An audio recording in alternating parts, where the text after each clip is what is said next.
ташаккур ба Петр Шегерт барои ҳамкории муштарак дар тими миллии Тоҷикистон.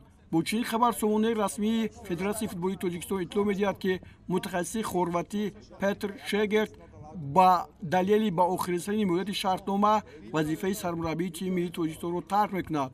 таҳти роҳбарии ӯ мунтахаби Тоҷикистон дар ҷоми Осиё 2023 дар Давҳа бо муваффақият баромад карда ба марҳилаи 4-1 ниҳоӣ роҳ ёфт. ӯ тавонист таърихи футболи Тоҷикистонро ҷилвагар намояд ва бори аввал дар таърих ба бозиҳои ҷоми Осиё барораду дар раддабандии ҷаҳон ба қатори садгонаҳои дастаи беҳтарини олам шомил кунад. Федератсияи футболи Тоҷикистон ба Петр Шегерт барои кори дусолаи муштаракаш изҳори сипос намуда ва ӯ дар фаъолияти минбаъда комёбиҳо таманно мекунад. дастаи мунтахаби Тоҷикистон таҳти роҳбарии Петр Шегерт 24 бозӣ анҷом дода, дар 11 бозӣ пирӯз гардид, 7 бор мусовӣ кард ва 6 маротиба ба бохт дучор гардид.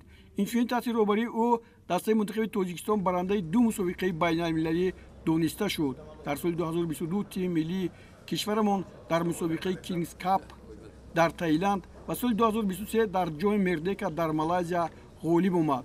номи сармураббии нави тими миллии Тоҷикистон рӯзҳои наздик эълон хоҳад шуд. Тоҷикистон! Тоҷикистон!